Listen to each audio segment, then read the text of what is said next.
আসসালামু আলাইকুম সবাইকে, গুড মর্নিং। তো সবাই কেমন আছেন? এখন বাজে সকাল 11:30। বাজারে গিয়েছিলাম, বাজার থেকে বাজার করে আনলাম। বাইরে অনেক বৃষ্টি কাদা, তারপরেও বাজারে যাওয়া লাগছে, কারণ খাবার খেতে হলে যেতে হবে। আমার বাসায় বাজার করার মতো কেউ নাই, হাজব্যান্ড অফিসে চলে গিয়েছে। আর সে যে বাজার আনবে সেটা আমার পছন্দ হবে না, এই কারণে নিজেরটা নিজেই করি। এখানে বড় ছেলে এই খেতা কাপড় সব বাজ করতেছে, আমার লেট হয়ে গেছে দেখে। কাজ করে মোটামুটি ভালোই, খারাপ না।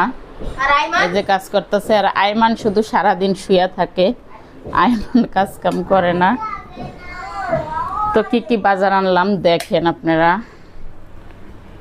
যে বৃষ্টির মধ্যে যে কষ্ট করে গেছি। কি কি বাজার আনলাম আজকে আপনাদের সাথে শেয়ার করব। এখানে আনছি কচুর গাটি, এই যে বাজারে নেয় 80 টাকা কেজি, ভ্যান গাড়ি থেকে আনছি 50 টাকা করে কেজি নিচ্ছে। গাটিগুলো ভালো, খারাপ না, অবশ্য সাইজে একটু ছোটো, তা আমি এটা এইভাবেই ধরে রেখে দেব ফ্রিজে। আর আনছি আমরা আনছি এখানে 1 কেজির বেশি, যেহেতু সবারই জ্বর গেছে কয়দিন আগে। আর এমন আমরার সিজন, তো আমরাটা খাই, অনেক প্রচুর খাই। অন্য অন্য ফলের চেয়ে আমরাটা আমার কাছে ভালো লাগে খেতে। আনছি একটা লাউ, দোকানদার বাইছে দিয়েছে, বলছে লাউটা অবশ্যই ভালো হবে, ভাবি আপনি নেন। লাউটা সাইজ অনেক বড়, আমি অবশ্যই এত বড় লাউ কিনি না। দেখি আজকে ওনার কথা শুনে যে ভালো হয় কিনা। কচি আছে, সমস্যা নেই, দেখি কি হয়।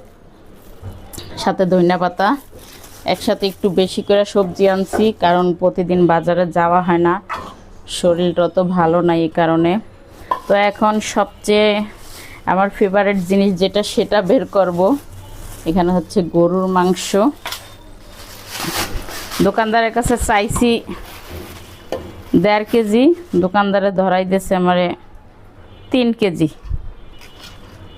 এই দোকানদারটা এরকমই। এই যে গরুর মাংস, বলছি 1.5 কেজি মাংস দেন, উনি 2200 টাকার মাংস ধরাই দিয়েছে। অবশ্য মাংসগুলো ভালো, অনেক সিনার মাংস দেখে আনলাম, যে রেখে দিব,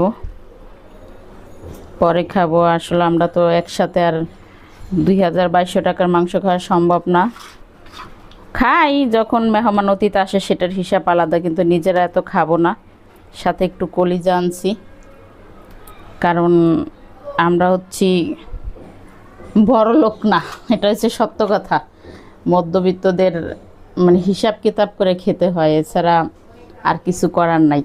এটা হচ্ছে আমার ফেমাস খাবার, ফেভারিট, ফেমাস যে যাই বলুক, এটা আমার কাছে অনেক ভালো লাগে গরু মাংসটা।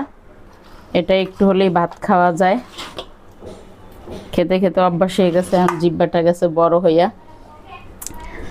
বাজার থেকে আসলাম, তো আসার পরে এখনও সকালের নাস্তা খাওয়া হয়নি আমাদের। আমরা এখন নাস্তা বানাবো, রুটি বানাবো, তারপরে খাবো। রুটি বানানোর আগে এই বেসিনের মধ্যে যে হাঁড়ি পাতিল কয়টা আছে, এই কয়টা ধুইয়া নিব। এই কয়টা ধুইয়া তারপরে রুটি বানাবো, তারপরে খাওয়া দাওয়া করব। তো তো আমি এখন নাস্তা পানি বানাবো, অনেক কাজকাম করব। তো ওইগুলো আপনাদের সাথে শেয়ার করব না, করব হয়তো আরেকদিন। তো সব ছানা আছে, এই সারাদিন লাফালাফি করতেই থাকে। আর ওই যে শুরু হয়েছে ওপেন দ্য ডোর, মানুষ যেমন ওপেন দ্য ডোর খুলে সকালে, আর আমার ঘরে খুলছে ওপেন দ্য টিভি। সকাল থেকে শুরু হয়েছে এই টিভি আজকে রাত 10টা পর্যন্ত চলবে। এই লাফালাফি টিভি, খাওয়া দাওয়া হয় নাই এখনো, সকালে নাস্তা খায় না, ওদের কোনো মানে চিন্তা ভাবনা নাই, কোনো কিছু নাই। তো সবাই ভালো থাকেন, সুস্থ থাকেন, আল্লাহ হাফেজ।